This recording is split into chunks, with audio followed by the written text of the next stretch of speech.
Bienvenue à ce plateau spécial parce que dédié à une question spéciale, j'allais dire, très importante, très chatouilleuse.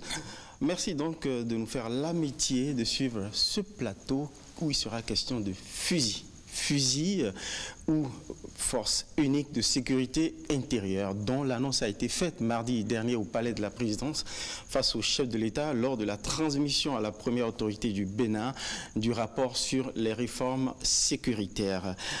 Voilà, c'est de ça qu'il sera question sur votre émission 3D qui vous propose une analyse de l'une des importantes réformes initiées par le chef de l'État, la réforme sécuritaire, avec l'annonce d'un audacieux, voire révolutionnaire bouleversement à travers la fusion de deux forces qui évoluaient jusque-là, qui évoluent d'ailleurs jusque-là, puisque la réforme n'est pas encore mise en route, chacune dans son précaré, la gendarmerie et la police nationale.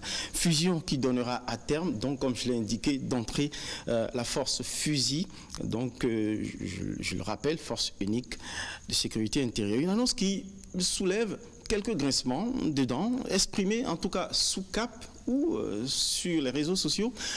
Des fois, on sait, on connaît le mode opératoire, sous des prénoms, des pseudonymes, ou des fois assumés ouvertement par des officiers admis à la retraite. On dénonce pêle-mêle généralement un mélange de genres ou la suppression de privilèges, de forces qui évoluaient chacun dans son univers.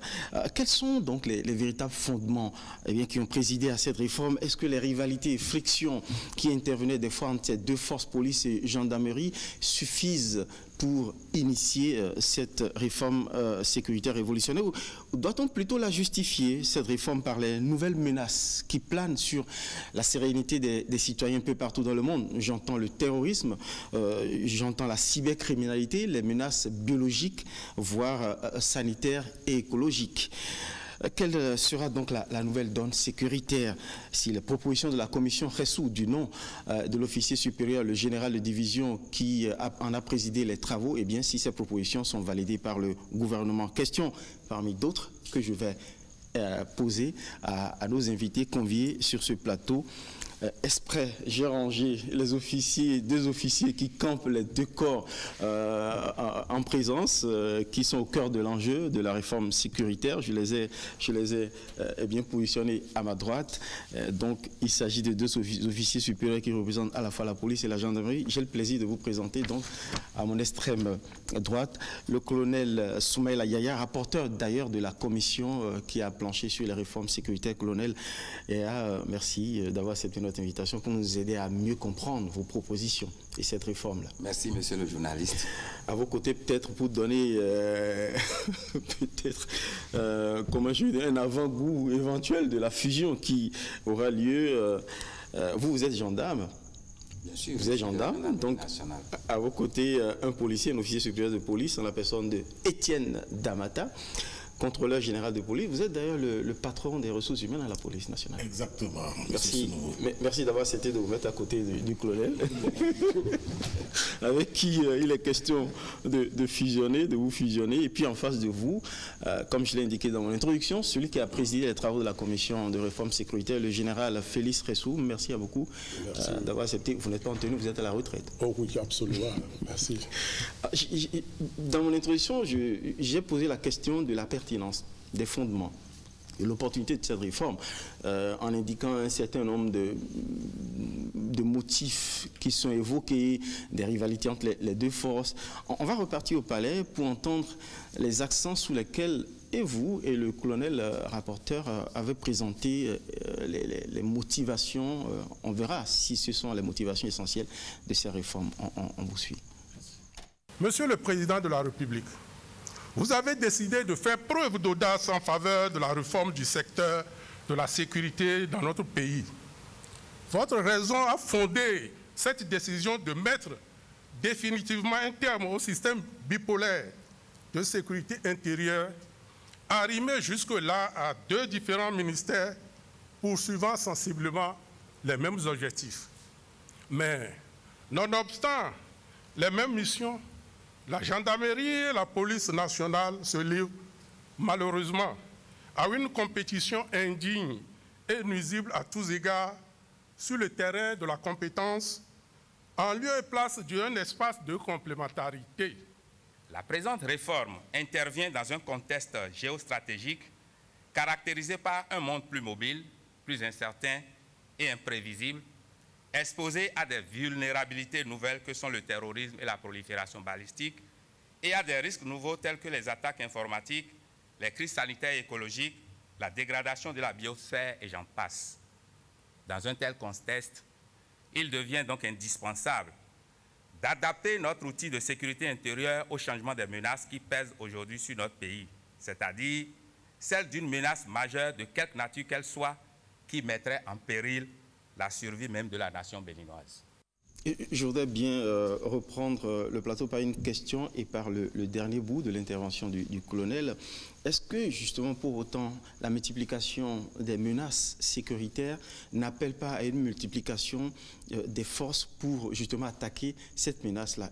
Mais curieusement, là on assiste à l'avènement de la fusion de deux forces que vous, Général Ressou, vous considérez comme se livrant une compétition indigne. Mais compétition sur le terrain de la compétence, on serait heureux de voir deux forces se livrer une compétence pour davantage assurer notre sécurité. Donc du coup, est-ce que ce n'était pas juste un prétexte, cette question de compétition entre les deux forces? Avant toute chose, je voudrais saluer tous les téléspectateurs qui nous regardent en ce moment, au Bénin, en Afrique et de par le monde. Je voudrais aussi remercier tous les citoyens que nous avons concertés, que nous avons consultés, avec qui nous avons échangé pendant les 4 mois qu'ont duré les travaux de notre commission. Le rapport que nous avons déposé la dernière fois, ce n'est pas un rapport, effectivement, on va l'appeler rapport Hessou, mais c'est, disons, la volonté exprimée par l'ensemble de tout ce qu'on a concerté. En cela, votre question nous permet de dire réellement ce qui fonde l'opportunité et la pertinence de cette réforme. En clair, en d'autres termes, en fait, qu'est-ce qui faisait les faiblesses? Vous voyez, nous sommes dans un monde qui évolue de manière rapide. Dans un monde en pleine mutation, ce qui ne change pas, c'est le changement.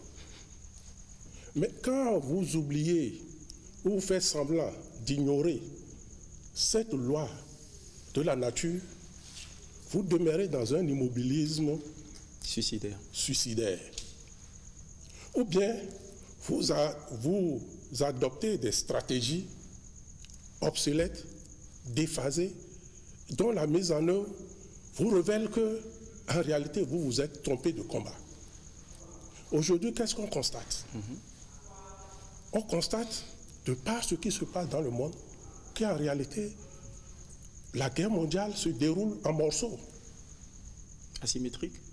Asymétriquement en morceaux. Le Bénin, notre pays, heureusement, se comporte comme une île dans une mer agitée. Une île dans une mer agitée qui recueille tous ceux qui se noient.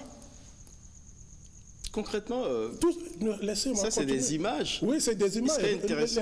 Laissez-moi, voilà. Vous voyez, tout ce qui se passe aujourd'hui autour de nous, toutes les turbulences, est-ce que vous êtes sûr que notre pays est en dehors de ça?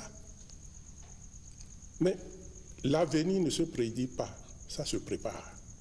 Et la meilleure improvisation, c'est celle qui est préparée avant. Donc, avec la gendarmerie et la police nationale, chacun dans les secteurs, ceux que nous avons interrogés nous ont dit, mais leur compétition fait qu'on n'a pas les résultats. Interrogez les magistrats, interrogez les préfets, interrogez les maires. Vous allez constater que, de par cette compétition-là, le Bénin, nous passons essentiellement à côté de l'essentiel. Donc quand vous avez fait le bilan, au fond, des faiblesses ou des failles sécuritaires du Bénin, parce qu'il fut des années ici où le terrorisme importé venait frapper au Bénin sans aller, on se rappelle encore des coups au marché d'Andokwa, y compris même derrière la présidence de la République, où il partait glorieux. Vous citez là des exemples qui apportent de l'eau au moulin de la réforme. Oui, mais... Dans ces conditions, prenons la gendarmerie qui travaillait et qui dépendait du ministère de la Défense. Et quand on fait le bilan de ces activités, on constate que cette force est au service, en réalité, de la justice et du ministère de l'Intérieur, mais dépend du ministère de la Défense. Du point de vue des moyens, c'est le ministère de la Défense qui soutient la gendarmerie. Résultat, la gendarmerie dit tous les jours qu'elle manque de moyens pour travailler. Mais c'est à cause de cette tutelle-là? Oui, c'est à cause de cette tutelle. Mais vous allez me dire, mettez maintenant la gendarmerie à la disposition du ministère de l'Intérieur et le problème serait réglé. Ah bon? Le problème ne serait pas réglé, d'autant plus que quand vous approchez les deux, c'est comme vous faites, disons, une juxtaposition, voilà, ou bien un greffage. La dynamique que nous cherchons ne sera jamais assurée. C'est pour cela qu'il faut nécessairement créer les conditions pour que les deux forces, ensemble, puissent naviguer, avoir une même vision, regarder dans la même direction pour le bonheur et le bien de tout le peuple béninois. Même vision, même direction, d'autant plus que les deux forces interviennent sur la sécurité intérieure. Absolument. Voilà, donc on peut dire globalement que gendarmerie et police ont pratiquement la même mission de sécurité voilà, des biens et des personnes dans l'espace territorial national. Dites-moi, colonel Yaya, la gendarmerie généralement est cantonnée, je dis généralement, même lorsqu'il y a des exceptions sur la carte sécuritaire nationale, dans les espaces ruraux. Et la police dans les espaces urbains. Lorsque des criminels viennent frapper à Cotonou et traversent, sortent voilà, de Cotonou, traversent des espaces ruraux et se retrouvent à l'extérieur du Bénin, est-ce qu'il est nécessaire que vous vous fusionnez avant, chacun dans vos espaces, d'essayer de s'y construire? Ce n'est pas juste un problème d'organisation, chacun à vos niveaux. Colonel Yaya. Merci, monsieur le journaliste. Je voudrais nous inviter à examiner ce qui s'est passé dans notre pays depuis quelques années en ce qui concerne la gendarmerie et la police nationale. Je veux parler de leur mode de fonctionnement. Vous constatez avec moi que chacun tire le drap de son côté. Pourquoi? La grande question. La question est là. Nous la posons tous. Ah bon, vous n'avez pas de réponse, non? Nous avons de réponse à cette question. Ces deux forces ont voulu tout simplement conserver leur domaine de définition, comme on le dit. Mais ce qui serait très intéressant d'examiner également pour pouvoir assurer la sécurité de nos populations, c'est de voir un peu le monde dans lequel nous vivons. Et nous l'avons rappelé lors du dépôt du rapport. Oui. Mais lorsqu'on fait une analyse des questions de sécurité actuelles, qu'est-ce que nous constatons en réalité? Nous constatons qu'il y a une certaine hybridation entre les nouvelles menaces et les menaces traditionnelles, que sont le terrorisme et la criminalité. Et lorsqu'on projette nos méthodes de lutte, nos méthodes de travail sur ces menaces, nous voyons que nous vivons dans un déphasage total. Mais nous avons un objectif. L'objectif, c'est d'assurer la sécurité de nos populations. L'objectif, c'est de créer un environnement propice à la prospérité économique de notre pays. Donc, à partir de cet instant, il est tout à fait normal que nous repensions un peu notre outil. Et pour repenser l'outil, l'une des voies, c'est la fusion. Puisque dans le passé du Bénin, nous avons eu à faire des juxtapositions de forces. Lorsque nous avions mis en place, dans le passé, les forces de sécurité publique, les l'état-major des forces de sécurité publique, où toutes les forces de sécurité publique travaillaient côte à côte. Nous n'avons pas eu le résultat escompté. Et nous pensons qu'aujourd'hui, il faut fusionner et définir pour cette nouvelle force une doctrine, un concept d'emploi, des modes d'investigation, etc. On va revenir là-dessus. Je voudrais rapidement que l'officier supérieur de police se prononce. Excusez-moi de vous titiller. Lorsque des bandits sont venus opérer, je vois des cas concrets, quoi. Par exemple à Dantopa, ou derrière la présidence des criminels, et ont réussi à s'échapper. Vous n'allez quand même pas, on va quand même pas mettre ça sur le doigt de la rivalité entre la police et la gendarmerie. La police aurait pu réussir quand même à régler cette affaire-là. Très bien. Monsieur Sounouveau, vous venez de toucher du bout de doigt la réalité. En réalité, c'est quoi? On dit souvent que lorsque vous voyez quelqu'un échouer, là où l'autre a échoué, ça vous servir de poteau indicateur. Pourquoi vous avez échoué? Nous avons échoué parce que on n'a pas su qu'à un moment donné, il faut changer de paradigme. Souvent, nous avons été dans la réactivité plutôt que d'être dans l'anticipation, dans la proactivité. C'est surtout ça. Et lorsque vous voyez une nation qui se veut prospère, il y a trois piliers. Il y a l'administration, il y a la justice et il y a la sécurité. Et lorsqu'on parle de la sécurité, vous et moi, M. Sounouveau, si demain vous m'appelez à temps réel pour dire j'ai tel problème, je dois pouvoir prendre les dispositions idoines. Il y a une idée, une question comme ça qui trotte dans ma tête. Je vais vous la poser et vous nous direz si c'est peut-être l'un des goulots d'étranglement. Est-ce que c'est surtout lié à la question de l'uniformité de commandement lorsque par exemple la situation arrive? Je reviens toujours sur le cas des attaques criminelles qu'on a subies. Je prends le cas de la présidence. Lorsque par exemple ces criminels ont réussi à s'échapper de nos villes et ont réussi à transiter par les espaces ruraux pour aller au-delà des frontières, est-ce que c'est parce qu'il était compliqué, compte tenu de vos rivalités, de passer la main à la gendarmerie pour que la gendarmerie puisse les intercepter lorsque ces criminels traversaient, si je peux parler ainsi, son territoire? Est-ce que c'est un problème de commandement, un problème d'harmonisation de commandement? Non, c'est tout un mélange. C'est juste la conservation des privilèges? Au fait, comme le général l'a dit, on a pensé qu'à un moment donné, chacun voulait le moi.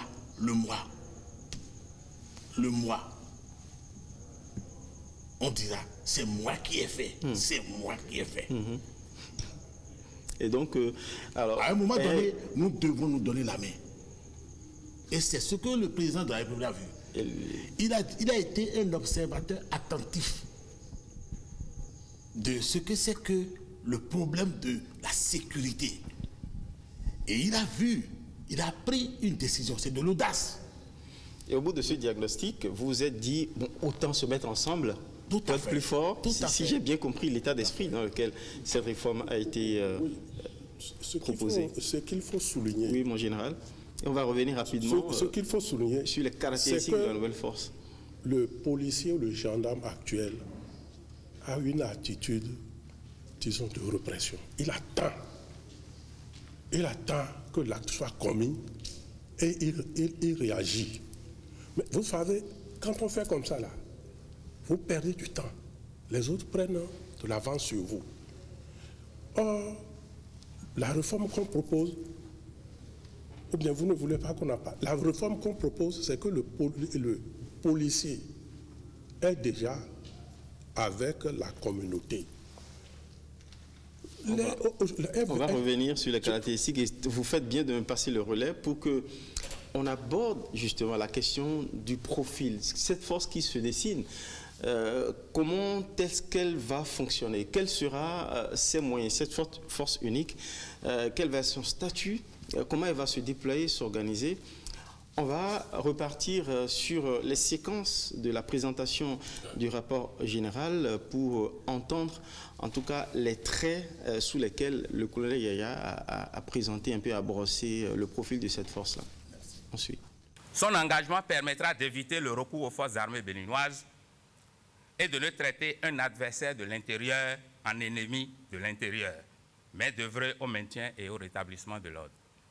À cet égard, la nouvelle force présentera la particularité de pouvoir concilier les savoir-faire de la manœuvre militaire et les réflexes de la pratique policière. L'autre particularité de la force unique de sécurité intérieure résidera dans sa capacité à être déployée dans le sillage des armées, sur les théâtres extérieurs et dans le cadre de la défense intérieure de notre territoire. Cette prédisposition a été démontrée à maintes reprises par la gendarmerie nationale, une des composantes de la nouvelle force, lors des opérations extérieures et aux côtés des forces armées béninoises. Globalement, vous nous présentez une force qui aura des compétences hybrides, si je peux m'exprimer ainsi, qui va puiser aux forces de ce qui représentait la force identitaire de la gendarmerie formation militaire, avec des compétences de la police également, une force hybride qui aura un statut paramilitaire. Mais quelque part, vous dites elle ne va plus recourir aux interventions de l'armée. Expliquez-nous. Pour répondre à cette question, vous me permettrez d'abord d'ajouter quelques éléments. Très bien, très rapidement, oui. Le sujet qu'on venait d'aborder. Les fondements, les motivations qui ont amené à la Je voudrais ajouter à tout ce qu'on a dit que la recherche de l'optimisation sécuritaire et l'efficience dans la gestion des ressources font également partie des éléments qui ont amené les responsables politiques à décider comme ils ont décidé. Je donne un petit exemple pour rapidement finir. Vous savez bien que la gendarmerie nationale a 95% de ses activités qui sont des activités de sécurité intérieure. L'appartenance de la gendarmerie nationale aux armées lui permet peut-être de participer à la police aux armées. Mais les missions de police aux armées sont en réalité des missions de police. Donc globalement... Expliquez-nous rapidement, mission de police aux armées. Les missions de police aux armées recouvrent 3 caractéristiques. C'est la participation, par exemple, de cette unité ou de la gendarmerie nationale à assurer l'ordre dans les villes. L'ordre qui serait compromis peut-être par des éléments des armées. La deuxième chose, il y a ce qu'on appelle la police judiciaire militaire. C'est-à-dire la police judiciaire destinée aux militaires. Mais lorsqu'on analyse bien notre système juridique, il est clair aujourd'hui que aussi bien les militaires que les civils sont justiciables du droit commun. Bien sûr. Et le Code de procédure pénale a prévu ceux qui sont destinés, ceux qui sont désignés naturellement pour faire ce travail. C'est les policiers et les gendarmes. Donc d'office, cette mission de police aux armées revient aux 2 forces qui vont fusionner dans la police républicaine. Donc voilà quelques éléments qu'il faut encore ajouter à l'analyse géostratégique que nous venons de faire et à l'environnement dans lequel nous évoluons. Pour revenir aux caractéristiques de la nouvelle force, puisque vous m'avez posé la question, oui. Je voudrais simplement vous dire, à la suite de mon camarade, le contrôleur général d'Amata, que l'approche qui a toujours caractérisé notre police depuis longtemps, et qui continue d'ailleurs aujourd'hui, a montré ses limites. Puisque aujourd'hui, nous devons attendre, sinon les policiers attendent que les usagers viennent les voir, alors qu'on aurait pu anticiper. Donc lorsque nous nous inscrivons dans la démarche de l'anticipation, on a beaucoup à gagner. Et ce système d'anticipation procurera forcément à la nouvelle force des capacités idoines pour faire face aux problèmes d'insécurité. Pour ce qui concerne les caractéristiques de la nouvelle force, nous avons voulu que cette force soit une force paramilitaire. C'est normal. Cela est dû au fait que les défis actuels l'exigent. J'ai l'habitude de dire aux camarades, lorsqu'on parle de la lutte contre le terrorisme, c'est en réalité la guerre contre le terrorisme. Parce que le terrorisme, c'est une guerre asymétrique en réalité. Mais pour faire face à ça, il faut quand même que les forces qui sont destinées à le faire soient spécialement entraînées pour le faire, qu'ils aient une dose de formation militaire. Voilà quelques éléments que je voudrais ajouter au débat. Je vais rapidement demander à l'officier supérieur de police si, au fond, c'est peut-être un faux complexe de supériorité qu'affichent souvent les gendarmes qui considèrent qu'ils sont justement, ils ont dit, plus formés que vous militairement, alors que vous, bon, ben, ce n'est pas une formation militaire en tant que telle. À la limite, c'est des civils qui portent des armes. À la limite, je reprends comme ça des préjugés qui sont formés contre la police. Alors, bien même que dans la police, il y a des forces spécialisées qui sont super entraînées. Les BAC, et les raids, les troupes d'intervention sur des théâtres particuliers. Ah bien. Monsieur Sounouveau, observez bien les deux structures.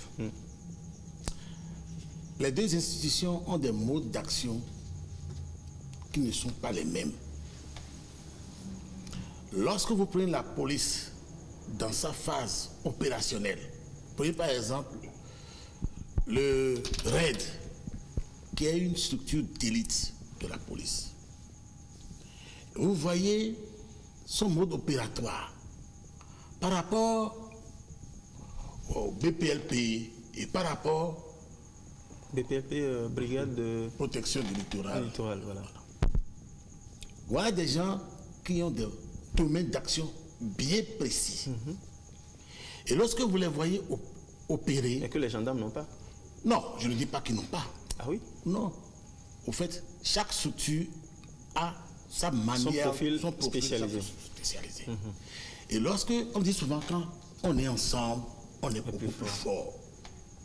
Et c'est pourquoi je reviens encore sur cette audace de la décision du chef de l'État. Donc vous considérez que la formation militaire, généralement, dans laquelle est moulée la gendarmerie, c'est tout bénéfice pour vous au à niveau quelque de la chose près. Nous avons fait, lui par exemple, lui et moi, nous avons fait le CNIFAP. C'est la base même où on a eu de grands officiers. Lui, il était là-bas quand on est arrivé. Je ne veux pas citer les généraux aujourd'hui qui nous ont formés, déjà. Mais après ça, chacun est revenu dans son domaine. Son précaré. Précaré. Ou l'a cité tout à l'heure, le CCFSP, on l'a expérimenté. Où on a mis ensemble gendarmes, policiers, douaniers, forestiers, tout le monde ensemble. Pour dire, l'objectif à atteindre, c'est criminalité zéro. Donc désormais, ce sera une formation uniforme et bon, ça dépendra également des domaines spécialisés pour les deux corps, police et gendarmes. Nous allons voir entre le GIGN, le RAID, qu'est-ce qui fait la différence? Qu'est-ce qu'on doit faire pour optimiser le résultat? Les interventions, les résultats. Voilà. Général, très rapidement, sur la question du domaine d'intervention qui est désormais circonscrit pour cette force unique qui va s'appeler police républicaine, si je ne m'abuse. Le colonel Yaya, quand il présentait la synthèse du rapport, a dit on ne va plus désormais recourir à l'armée, mais cette force pourra intervenir aux côtés de l'armée. On veut bien comprendre cette nuance-là. Bien. Aujourd'hui, dans notre pays, la police, et vous le voyez, a toujours comme, disons, soutien un détachement de l'armée.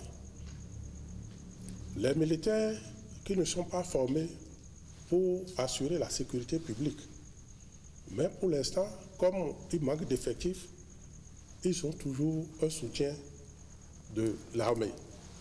Mais la vision, ce que nous projetons, c'est de faire en sorte que la police républicaine dispose suffisamment de ressources humaines pour agir au profit des populations. Voilà ce qu'il est en train de dire.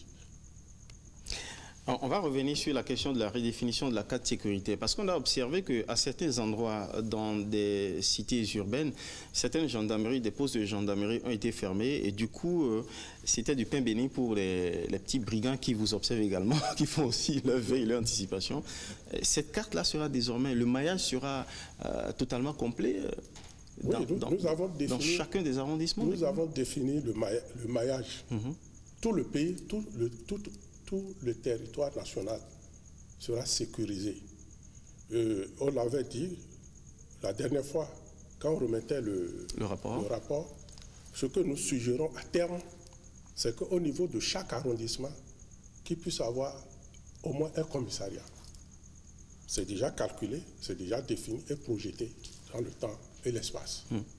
Alors, il y a une expression qui est revenue, avant qu'on revienne sur la question de l'anticipation, c'est peut-être également au cœur de la démarche de l'anticipation chère au chef de l'État.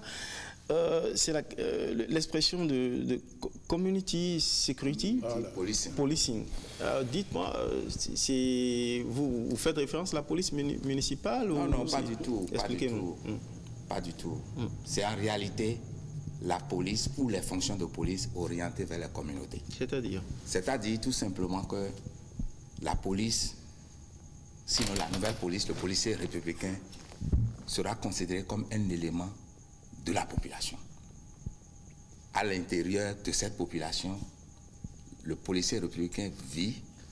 Tout ce qui se passe à l'intérieur, tout ce qui se trame à l'intérieur, ça lui permet de connaître les causes réelles des phénomènes criminels. Ce que vous voulez dire, c'est que désormais, cela entre dans son logiciel quotidien de fonctionnement. Oui, absolument, absolument. Comme on le soulignait, c'est que le policier aujourd'hui, je l'ai dit tout à l'heure, ou bien le gendarme, il attend que les gens viennent vers lui. Le nouveau policier, le policier républicain sera dans la communauté, va créer une sorte d'osmose avec les populations. Et c'est ce que j'avais appelé en temps la police du peuple, par le peuple et pour le peuple.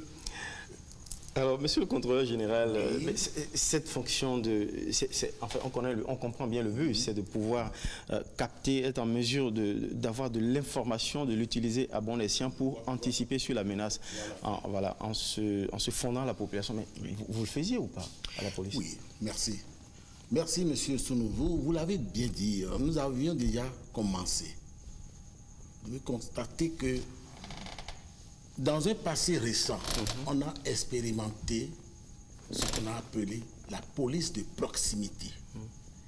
Et cette police de proximité, c'était une police qui allait vers le peuple, s'enquérir de ses problèmes et savoir quelle posture adopter pour juguler ou enrayer, sinon annihiler le phénomène qui se développe. Vous avez même fait pas mal de communication pour éviter les délégués de quartier, des populations qui voyaient apparaître des éléments, et c'est le moment de le dire. Vous qui êtes les leaders d'opinion, vous, on en a besoin. C'est parce que c'est vous qui êtes le plus en contact avec. Vous, monsieur Sounouveau, ce que vous recueillez comme information par jour, à qui vous partagez ça? Parce que c'est avec qui? Si vous retenez l'information, le policier n'est pas un omniscient. Il sera démuni. Mais s'il a l'information à temps réel, il saura ce qu'il faut faire pour anticiper sur la menace et non avoir à réagir. Visiblement, préoccupation qui taraude le chef de l'État. Il en a parlé pendant la campagne. Il est revenu là-dessus lorsqu'il répondait aux propositions que vous lui avez faites. On va écouter le chef de l'État sur la question de l'anticipation. Les menaces auxquelles le monde doit désormais faire face ont pour nom le terrorisme, la cybercriminalité, le trafic de drogue et de substances illicites de tout genre en bande organisée dont les modes opératoires sont de plus en plus sophistiqués. Ces menaces exigent une nouvelle définition des rôles et de nouvelles compétences davantage tournées vers le développement du renseignement. L'ère du policier ou du gendarme posté au bord de la voie ou dans nos contrées est révolue. L'efficacité de l'organisation des forces de sécurité publique repose désormais partout dans le monde sur la capacité à anticiper sur les risques à travers la collecte d'informations précieuses et le pistage des porteurs de risques. Par ailleurs, les ressources limitées de notre pays nous contraignent à plus de rationalisation et de recherche d'efficience dans l'utilisation de nos forces de sécurité.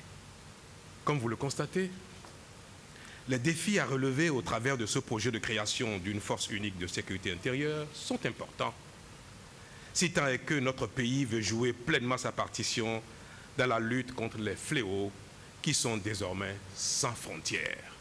Mais au-delà d'une simple question d'organisation, c'est une véritable mutation que nous nous apprêtons à opérer, car il ne s'agit guère d'une simple recherche de synergie entre les unes et les autres, des forces que bientôt nous qualifierons d'anciennes.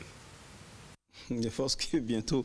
Après, il est pressé, le chef d'État, de mettre ces réformes en branle. Quand il parle d'anticipation, quand il insiste sur la nécessité d'orienter les efforts vers le renseignement pour ne pas subir les événements, les menaces, mais en même temps, quand il évoque la question des limites de moyens budgétaires, comment est-ce qu'on s'en sort? Qu'est-ce qui va se dessiner concrètement sur le plan du renseignement? Quelles propositions? Il y aura des coopérations avec des pays qui ont une certaine avancée sur le sujet. Comment est-ce que vous voyez la question du redéploiement du renseignement, du renforcement du renseignement? Le renseignement, c'est le nerf de la guerre. Ah. Et voilà que le nerf même de la guerre... C'est le nerf de la guerre. Je ne peux pas savoir ce qui se passe dans votre studio ici si l'information ne m'est pas parvenue. Alors, qu'est-ce que vous proposez au chef de l'État? D'augmenter le budget au renseignement? Non, la bonne chair coûte cher, on le sait. La bonne chair coûte cher, on le sait. Mais ce n'est pas beaucoup de moyens qui induisent les résultats. Non, vous pouvez avoir beaucoup de moyens. Mais lorsque vous ne savez pas gérer de façon rationnelle, de façon efficiente, les moyens que vous avez beau avoir des moyens, mais vous allez vous faire fouiller. C'est-à-dire que dans la nouvelle posture que nous devons adopter, M. Sounouvou, il faudrait que chacun pris individuellement puisse dire qu'il doit contribuer à la production de la sécurité. Nous devons produire la sécurité et non attendre que la sécurité vienne se produire chez nous. Mais dans la veine de la proactivité, je voudrais savoir s'il y aura davantage de recrutement de corps spécialisés. Dans ce cadre précis, pour répondre à votre question sur les renseignements.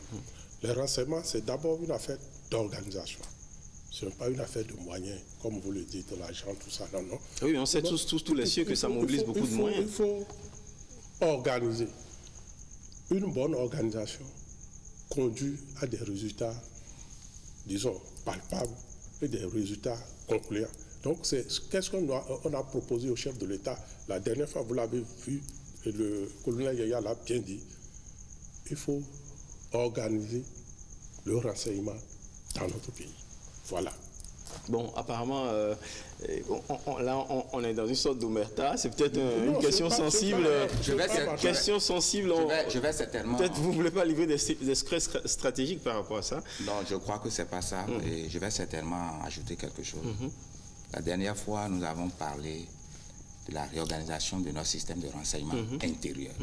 Lorsqu'on parle de renseignement intérieur, c'est forcément au profit des forces de sécurité intérieure. Absolument. Et le général vient de le dire, il faut réorganiser un peu le système que nous avons aujourd'hui. Tout en privilégiant, par exemple, en raison de nos moyens, le renseignement d'origine humaine. Et le renseignement d'origine humaine, chacun peut jouer son petit rôle. Lorsque, dans les contrées, les gens constatent quelque chose et qu'ils gardent ça pour eux, il faut amener les populations à partir des sensibilisations, à partir d'un travail vraiment fouillé, pour les amener quand même à porter à la connaissance des forces du renseignement. Mais lorsqu'il existe déjà un partenariat stratégique entre le policier républicain et les populations, puisque le policier républicain vit désormais à l'intérieur de la population, il a forcément le renseignement qu'il exploitera pour faire son travail. J'entends bien, vous l'avez suffisamment développé, l'osmose à développer entre la force républicaine, la police républicaine qui va être créée dans la veine de l'anticipation avec la population pour capter de précieuses informations, de précieux renseignements. Très bien, soit. Mais aujourd'hui, avec les nouvelles menaces, le terrorisme transfrontalier, la cybercriminalité, vous avez certainement besoin de coopération, de bases de données stratégiques à mettre en place, donc beaucoup de moyens informatiques, de formation,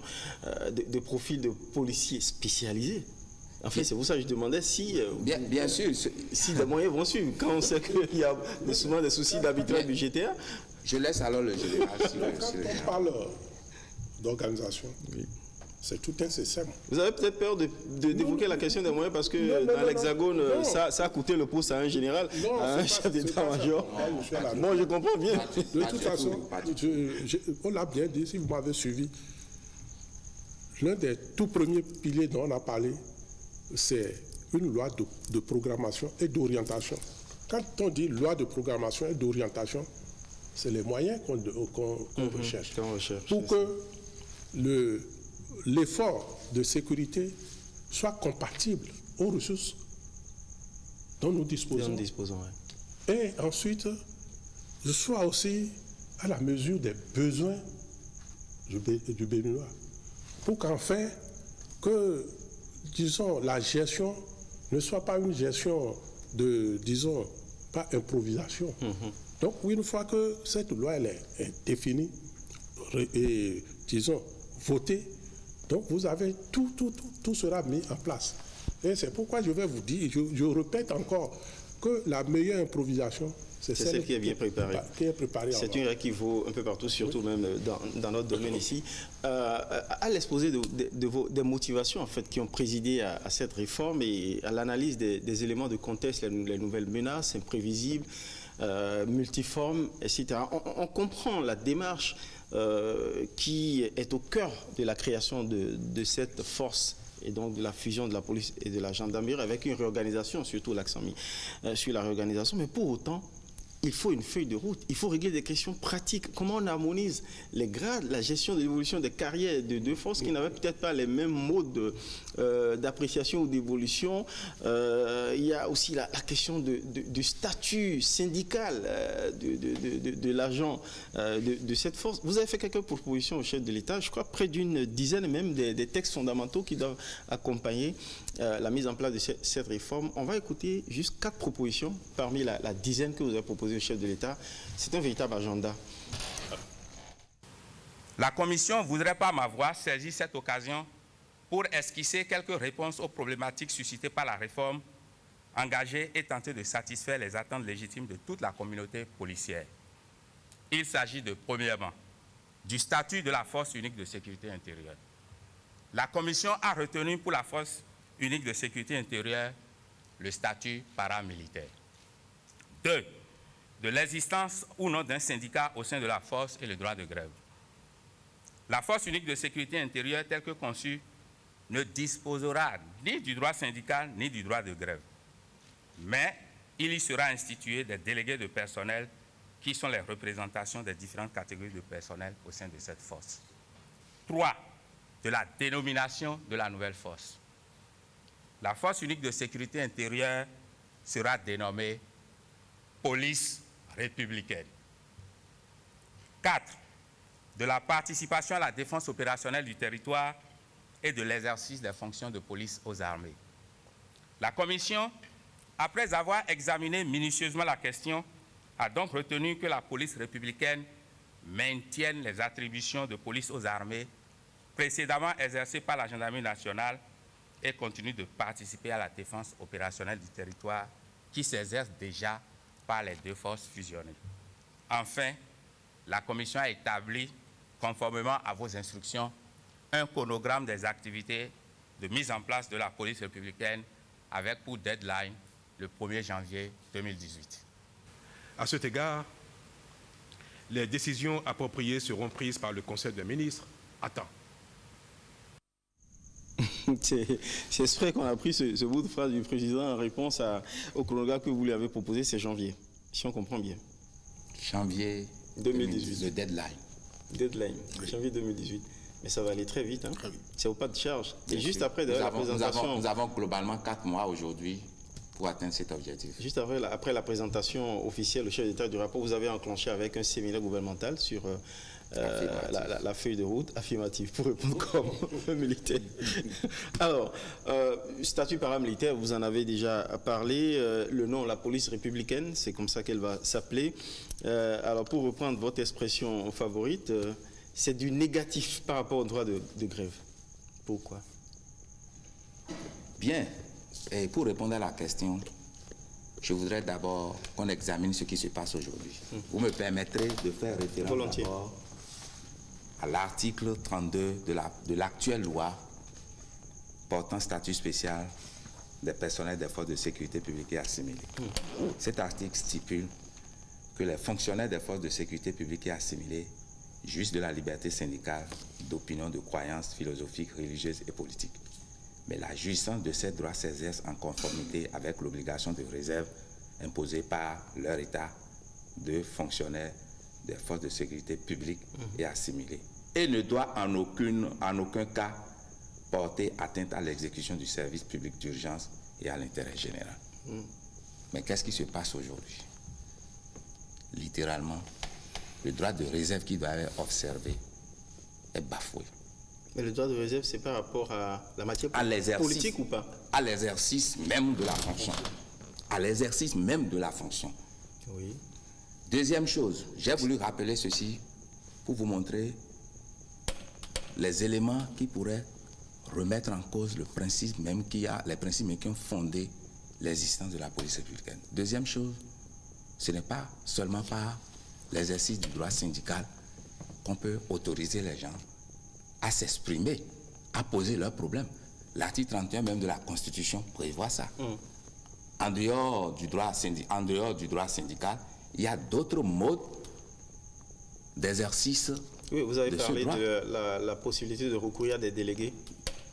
Nous, on a retenu une autre forme d'expression qui se résume simplement en délégué de personnel. Et j'ai bien précisé que le délégué de personnel dont nous parlons ici, ce n'est que des délégués de différentes catégories de personnel, c'est-à-dire à la tête des représentations des différentes catégories de personnel, on a quand même quelques éléments qui portent vers le commandement les différents problèmes que vivent cette catégorie de personnel. Alors lorsqu'il y a des dysfonctionnements et que certains agents ont envie quand même que ça bouge, ils ne pourront pas le dire publiquement. Ils sont interdits de le dire. Nous sommes une institution spéciale.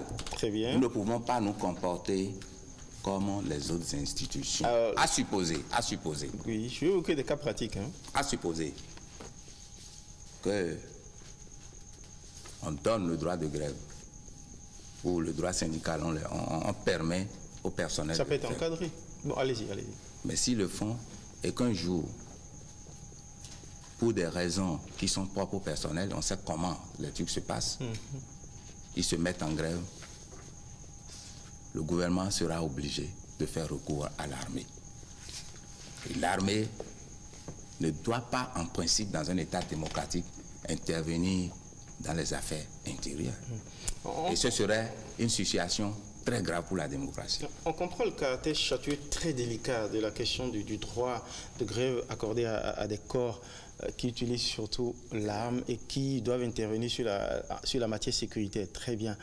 Mais lorsque certains agents sont victimes de brimades, je vais évoquer un épisode dans l'armée où certains agents intervenant sur les théâtres internationaux se sont vus brimés par rapport à leur droit d'intervention, leur prime, etc. Quand des cas comme ça arrivent, je veux juste un cas comme ça, des cas de brimade de manière générale, comment ils se défendent? Il y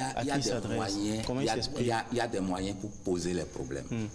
Et le cas que vous venez d'évoquer, les gens n'ont pas posé les problèmes dans le cadre qui est fixé. Oui, c'est juste à titre d'exemple. Oui, c'est un exemple. Oui, et c'est la même chose. Quelle possibilité vous donnez justement aux gens? C'est ça.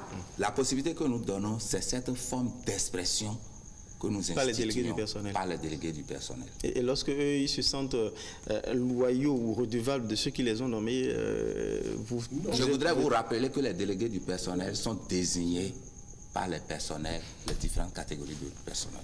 Ce n'est pas le commandement, ce n'est pas l'employeur, si vous voulez, entre griffes, qui désigne cela. Ceux qui sont dignes de représenter les différentes catégories de personnel sont désignés par ces personnels-là. Très bien. Et cette expérience, et je l'ai dit, cette expérience existe dans les armées. Et ça n'a jamais posé de problème. Pour autant, les gens ont toujours posé les problèmes qu'ils ont.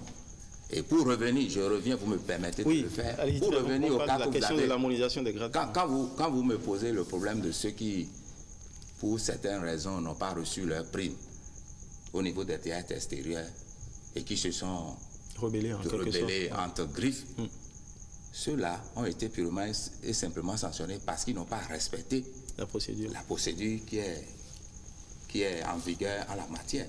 Donc moi je crois que nous devons faire extrêmement attention et rechercher à tout moment l'intérêt du peuple. Et l'intérêt du peuple, en cette matière, c'est la paix, la quiétude et la sécurité. Et on espère aussi que dans les textes d'accompagnement que vous avez proposés pour la gouvernance justement de cette force-là, il sera inséré des dispositions pour protéger également les droits. Affirmatif, des dispositions ont été insérées pour garantir les droits, mais également pour fixer les devoirs de tout le monde. Alors, sur la question de l'harmonisation des grades, je m'adresse à l'officier de police. Vous n'avez pas peur qu'il y ait des déséquilibres, des injustices? Bon, monsieur Souleveau, permettez-moi de revenir un peu sur la question de l'exercice du droit de grève. Vous savez, c'est un droit constitutionnel qui a été élaboré et peaufiné par le législateur. Et à un moment donné, le législateur, même en raison de la spécificité des missions dévolues à la police ou à la gendarmerie ou à la police, comme c'est le cas que je connais particulièrement, à un moment donné même, le droit syndical avait été exercé, mais avec des limites. Puisque sous la loi 93-010, qui a précédé la loi 2015-20, on avait limité en quoi le policier ne peut pas faire ci, ne peut pas faire ça. C'était vrai. Donc, pour revenir sur le droit de grève, là, je dis, d'autres tribunes beaucoup plus indiquées diront ce que le législateur veut faire de l'exercice de ce droit dans la future force. Parce que le chef de l'État l'a dit de façon claire. Et il faudrait que on adhère. Sur l'harmonisation des gardes, le problème a été débattu au sein de la commission. Et je ne sais pas qui au sein, que ce soit gendarme ou policier, va dire aujourd'hui, quand il voit l'autre par rapport à sa date de nomination dans un grade donné, quel serait son correspondant chez nous? Ça là, c'est un problème. Il n'y a pas de débat, à mon avis. Il y a des équivalences, il y a des grilles d'équivalence qui existent et qui pourront conforter, mettre tout le monde à l'aise. Tout ce qu'il faut harmoniser, c'est le problème des indices. Et là, une commission, je l'espère, une commission se penchera sur l'harmonisation des grilles indiciaires et comment projeter ça dans la future force. 52 minutes de télévision, c'est peut-être un peu court pour analyser suffisamment la pertinence et la réorganisation de ces forces. On aura d'autres espaces pour revenir là-dessus, surtout sur les recommandations que vous avez proposées au chef de l'État comme feuille de route. Mais vous l'avez déjà indiqué, hein, pratiquement le délai au bout duquel on pourra déjà commencer par voir apparaître dans nos artères, en tout cas dans le pays, cette police républicaine. Mais il a été indiqué également, très rapidement, on finit là-dessus, mon général, qu'une expérimentation sera faite dans la région septentrionale. Je n'ai pas très bien compris. Oui. Par rapport à ce que nous avons proposé, dans la région septentrionale, il y aura une expérimentation pour voir d'abord comment les gens vont réagir. Et quelles sont, disons, les relations que les uns et les autres vont entretenir avec les populations, parce que ça là, c'est fondamental. Et ensuite, on passera à la phase de généralisation. À la phase de généralisation. Donc voilà ce qui a été proposé. Ça a été choisi au hasard ou il y a des raisons? Il n'a aucune raison. Très bien. Il n'a aucune raison. Très bien. Pour finir, vous avez également proposé une batterie d'au moins 6 avant-projets de loi, 16 avant-projets de décret et puis un avant-projet d'arrêté, soit environ 10 textes et même proposer un document de politique et de programmation. Le général Ressoula l'a indiqué, c'est un véritable agenda. C'était quand même impressionnant.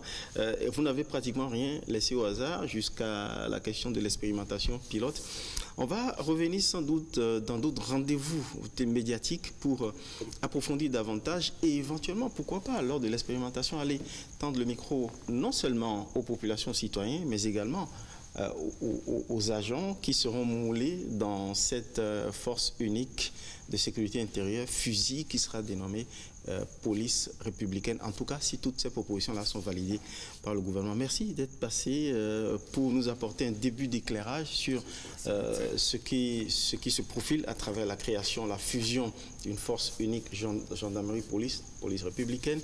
Merci d'être passé. Je rappelle que sur le plateau, à mon extrême droite, il y avait le colonel Soumaïla Yaya, rapporteur de la commission des réformes sécuritaires. Juste à ses côtés, j'ai fait exprès, le contrôleur général de police Étienne Damata, deux officiers supérieurs des deux forces en jeu.